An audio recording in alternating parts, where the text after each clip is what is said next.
For years, one of the most persistent messages that I had heard as a Jehovah's Witness was, we were living our best life ever.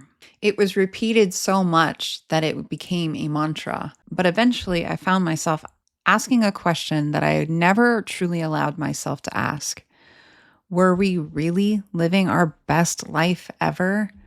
Or were we simply surviving inside a system that was built on control, fear, manipulation, and isolation? We were taught that the outside world was dangerous and so sinful, and that leaving the organization meant giving up our happiness and security that we supposedly had. But reality inside those walls painted an entirely different picture. When I looked around, I saw something completely different. I saw people just really struggling, really exhausted. They were struggling with depression, anxiety.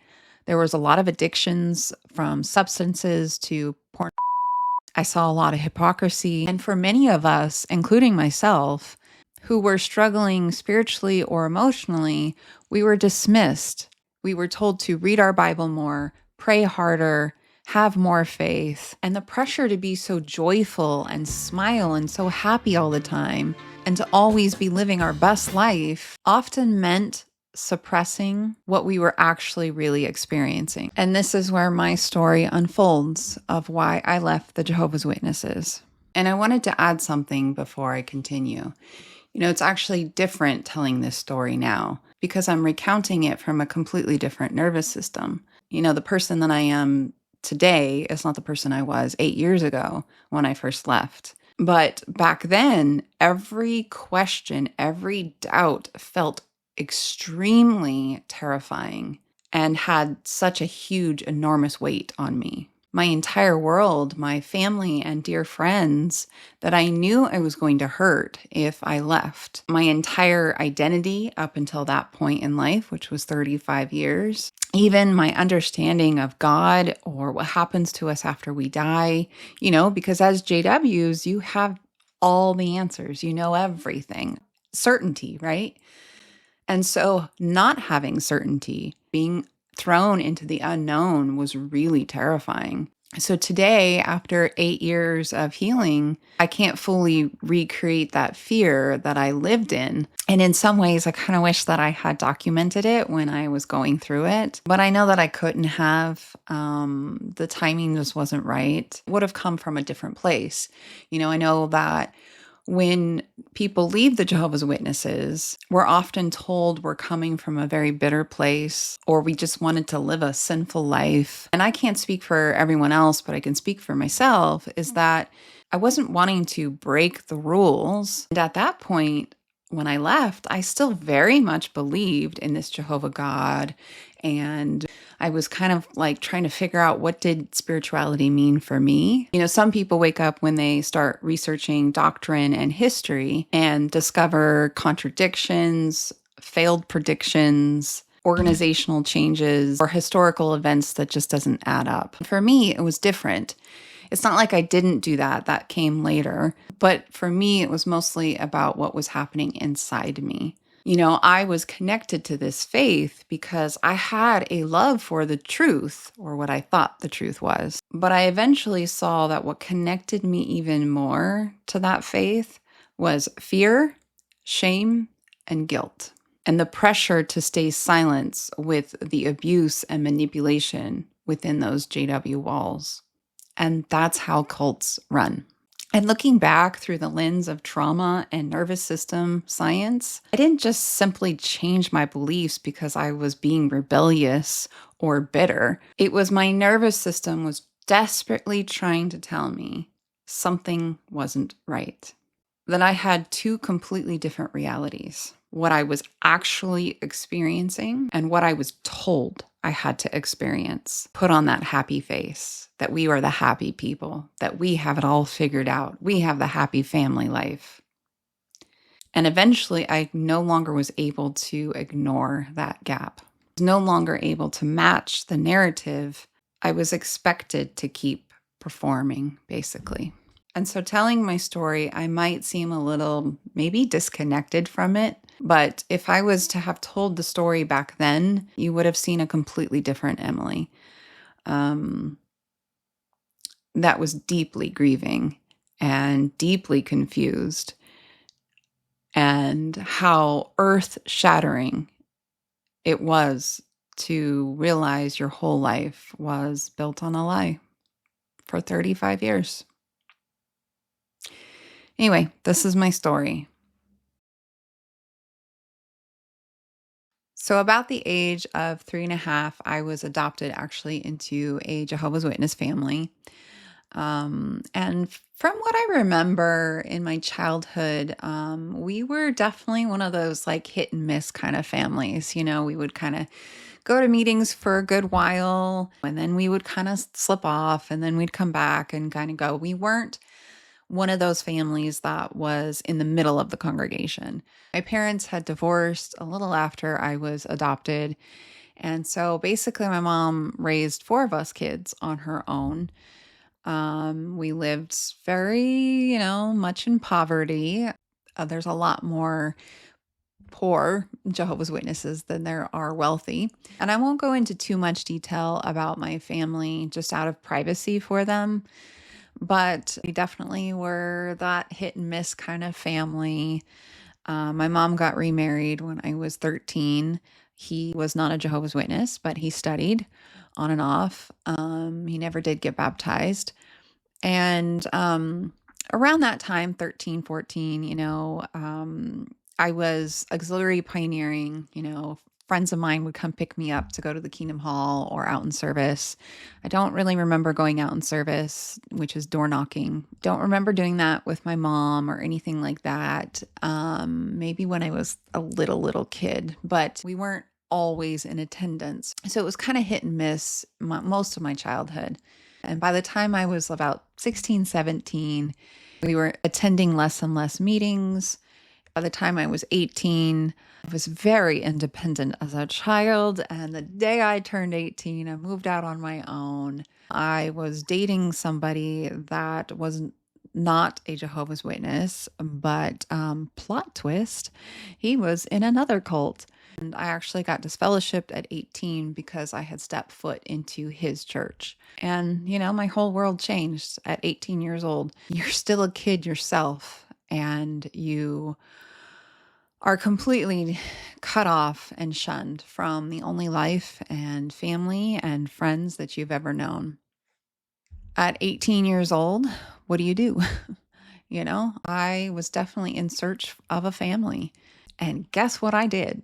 I went cult hopping, basically to find a sense of community, right?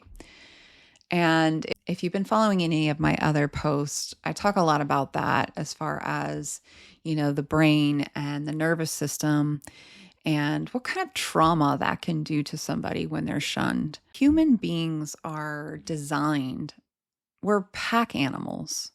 So I found myself in another cult at 18 years old. I was looking for pieces of me that was missing, right?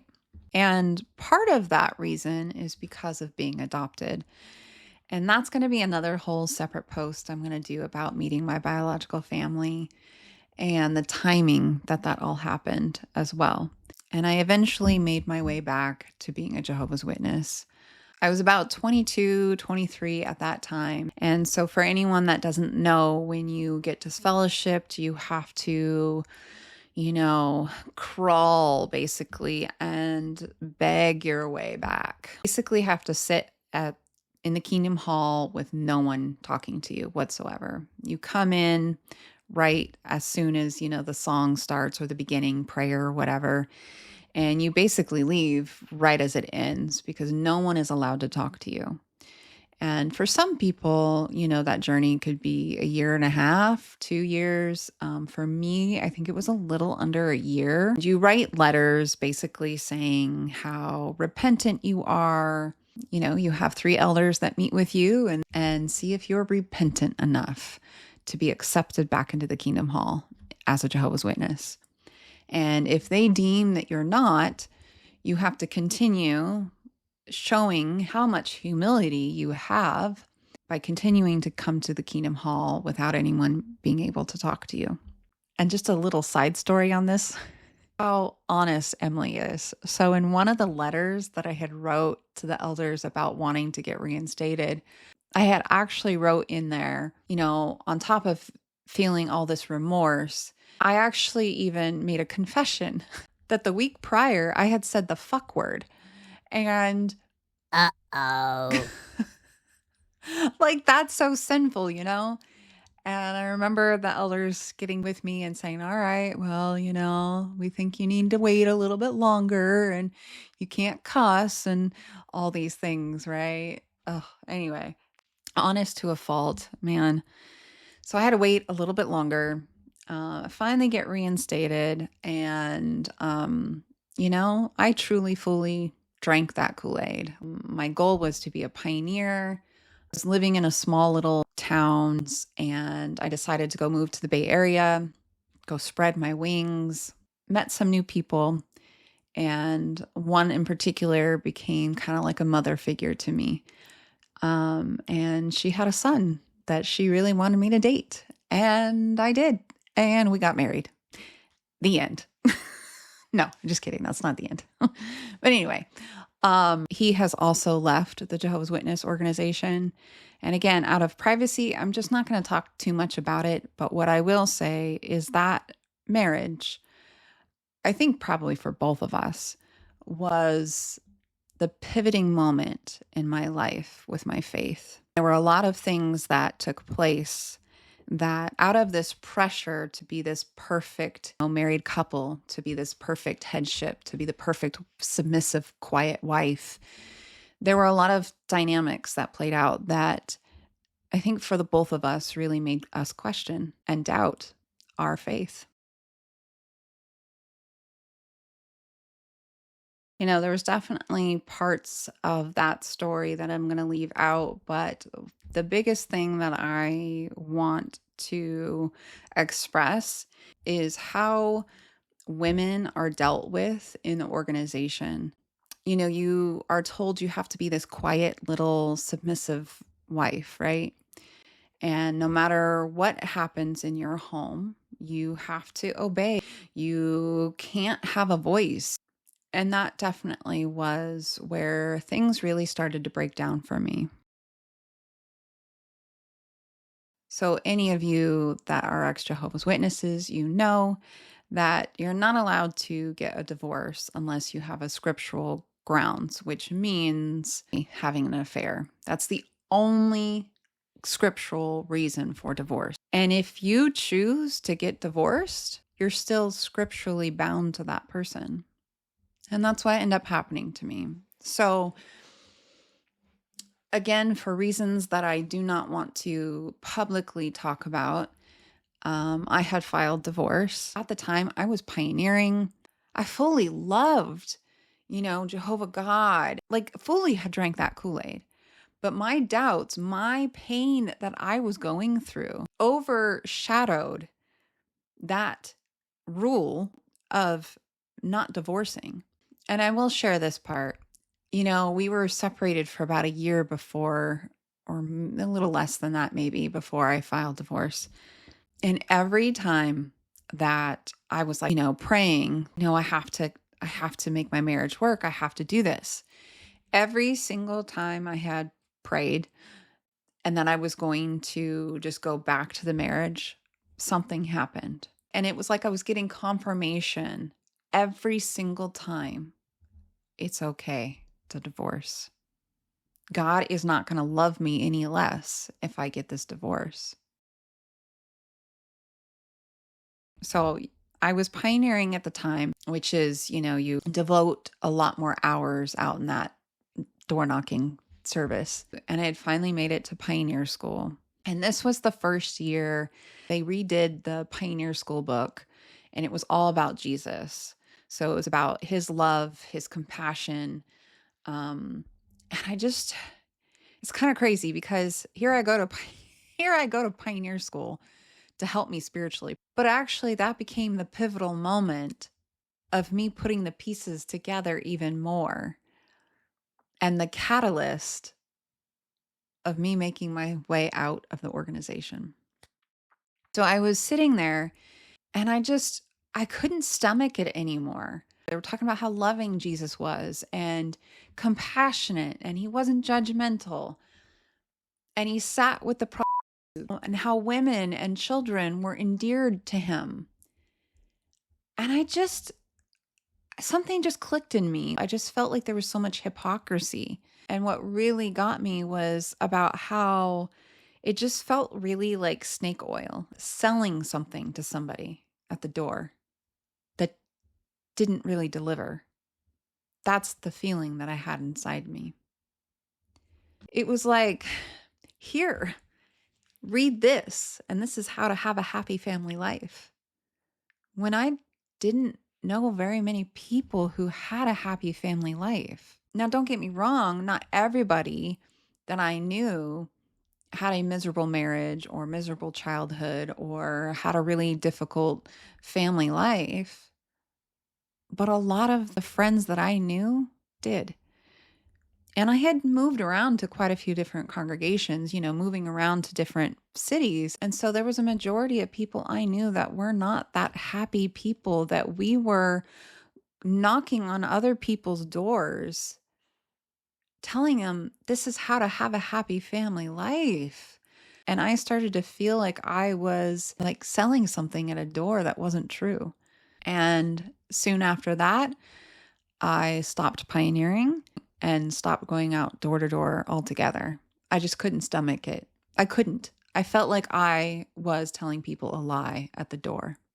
And for like 2 years prior, with my doubts, it wasn't just one big thing. It was multiple things, It was the illusion that there was this beautiful tapestry in front of me. And, one thread after another just kept loosening and loosening and loosening to the point where I just couldn't unsee it anymore.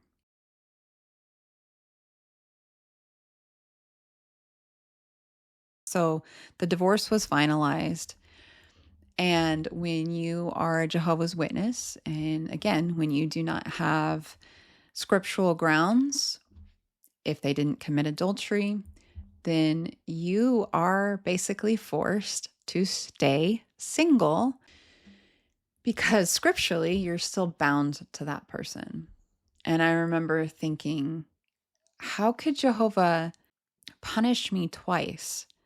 One, that I was told I had to stay in that marriage. And then if I divorce, now I have to stay single. And so one night, in this mental torture, I was out with a JW friend of mine, and she left, and I stayed there at the restaurant, had a little bit of a liquid courage, and of course, oh no, I was so sinful.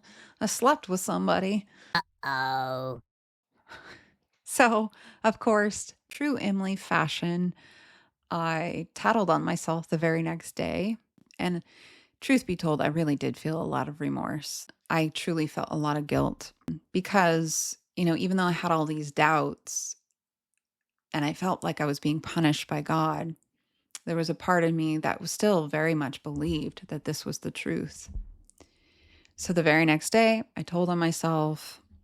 I got publicly reproved. So anybody that knows what that is that an elder gets up in the front of the Kingdom Hall and they announce Emily so-and-so, has been reproved as one of Jehovah's Witnesses, which basically tells the entire congregation that I got into trouble and basically you're on restriction. And they might not tell the audience exactly that night what you did, but always when somebody is disfellowshipped or reproved, a week after, they have what's called a locals needs talk.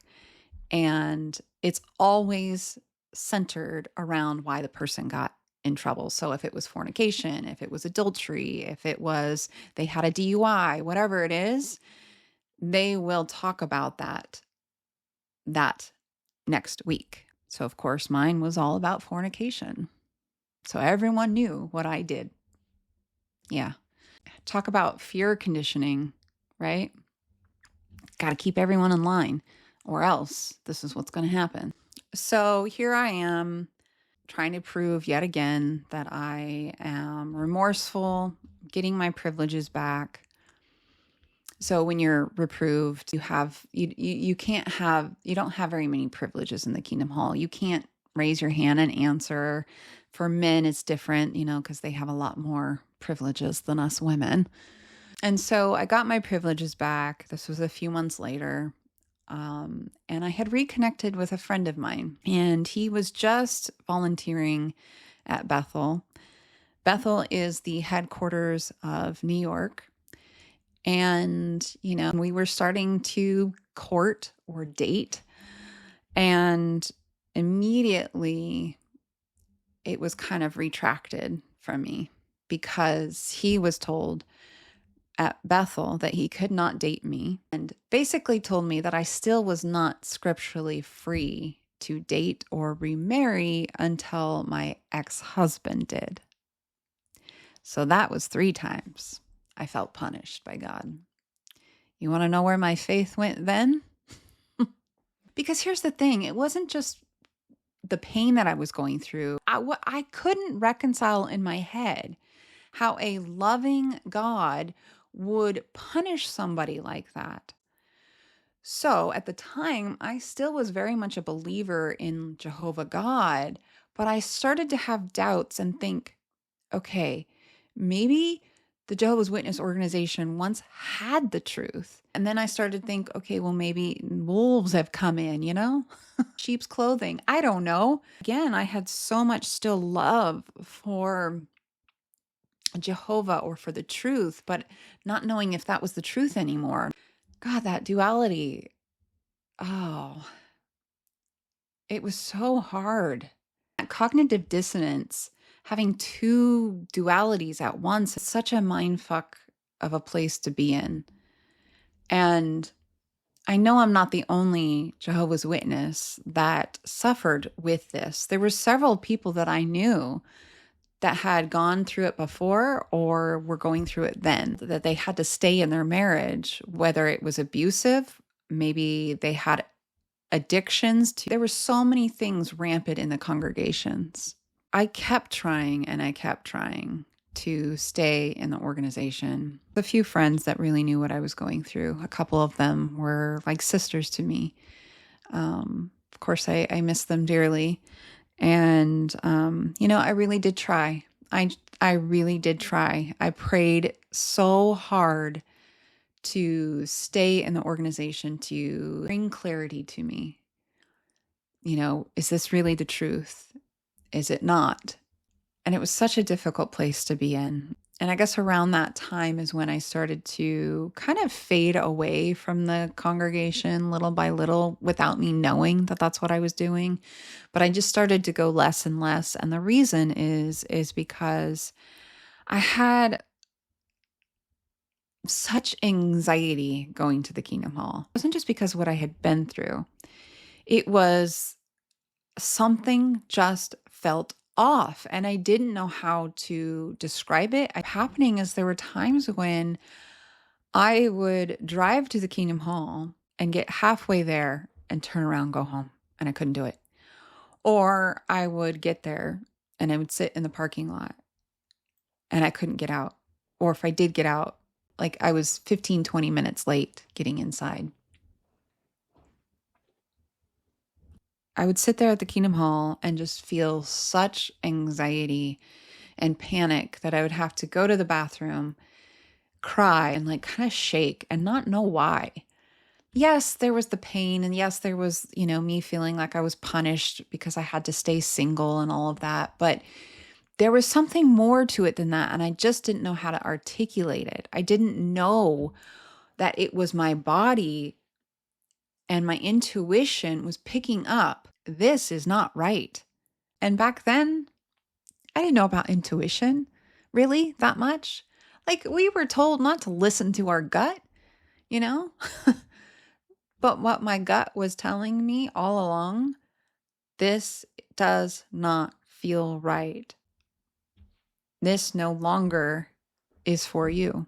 Now, for some people, this religion or any religion works for them, and that's okay for you. It just wasn't for me anymore. And what really solidified that for me was right around that time, for the first time in my life, actually, I allowed myself to be friends with people that I had worked with. And what I noticed something in my body, my nervous system, right, felt more at ease and felt more myself with friends that I was making outside the organization than how I felt inside those JW walls. It was like my authentic self was out here, and I didn't feel anxious. I didn't feel depressed. I didn't feel confined or suffocated. But when I stepped into the Kingdom Hall, I felt like I couldn't breathe. There were times I could not breathe. That was my nervous system. That was my body telling me something's not right. And how many JWs really feel that way? There's a lot that actually feel that way. They just don't listen to it. Because losing everything, it's like so hard. You lose your faith, you lose your family, you lose everything all in one go. And because I felt that difference in my body, I, for the first time, allowed myself to look outside the organization and do research on it. And I remember the first time I did and came across quite a few, ex-JWs on YouTube. And I finally started to feel, oh my God, I don't feel so alone right now. Oh my goodness, this makes sense. Everything that they're saying is exactly what I felt. There was a video I came across about a ex-JW elder who he was telling his story, and he said something like, when he was on judicial committees, so the three elders that are all against one, the sinner, that he recognized it wasn't Holy Spirit that was directing the outcome of this person's life. It was mere men sitting there arguing to each other about, yes, they're repentant. No, they're not. This, that. It's three men who have the ability to completely change this person's life. Not for the good either. You are disfellowshipped and kicked out, and you have no family, no friends, no support. Your financial support's probably there too, from family, or maybe you worked with a JW, or maybe you lived with a JW family. Everything is tied to that organization, and you have nothing left. And the loss of all of that is by three imperfect human beings sitting there just, maybe they are repentant, maybe they're not. I don't know. Let's kick them out and see what happens to their mental health. You know how many people have completely unraveled with their mental health due to being kicked out of the organization? And this is why the shunning part of it is so dear to my heart. And this is why I share this story. And one day I'll share a little bit even more about that piece. I then came across the Australian Royal Commission, and for me, that did it. That was the nail in the coffin for me. I no longer felt in my body that it was right for me to be associated with that organization. And I just couldn't do it anymore. I went out with a bang. I wrote a post on social media saying why I no longer wanted to be one of Jehovah's Witnesses. And of course, I saw all the friends and family drop off instantly. I got told what a disgrace I was to Jehovah's name, what a disgrace I was to my family, all because I didn't believe in that organization anymore.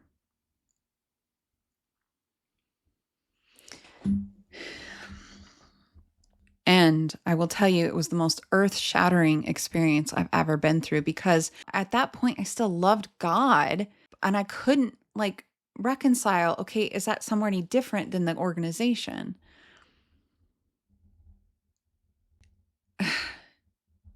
To realize your whole life is a fucking lie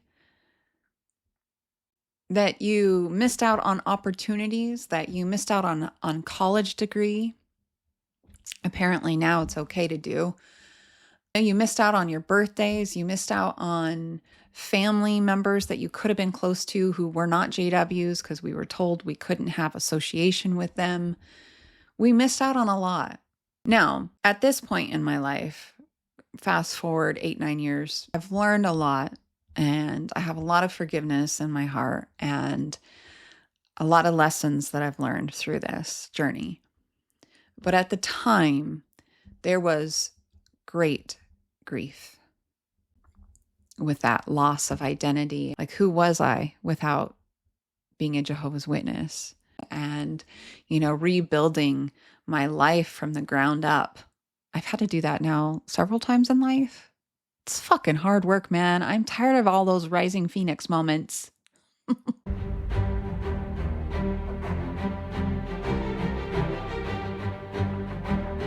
I was told I was living the best life ever. But what they really wanted us to do was suppress doubts, suppress any abuse that we were going through, perform a happiness. And man, they really get you with fear of losing everyone and everything if you leave. And for any of my friends and family that may come across this, know that I still love you very much. And I don't hold any resentment. I know that for Jehovah's Witnesses, they think they are doing the right thing by shunning us. They think it's the loving thing to do. I don't think they realize just how damaging it is. Inside those JW walls were not freedom. And I reached a point where I no longer could put up a facade. I could no longer pretend everything was fine and we had a happy family life, or go knocking on someone's door telling them how to have a happy family life when a lot of people inside don't actually have that. Leaving the organization by far was not easy. It takes a lot of courage.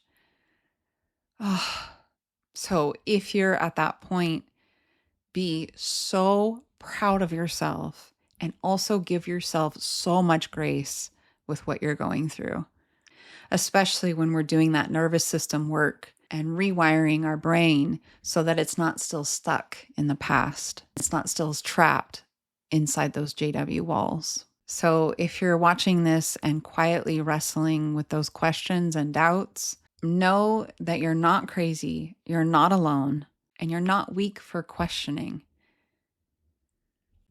There is life after a high controlling religion. I've always been very driven by personal growth, even as a Jehovah's Witness, but there's only so much personal growth you can do inside that organization and control and manipulation. But for the first time, I really feel free in my mind, in my body, how I feel just really at peace.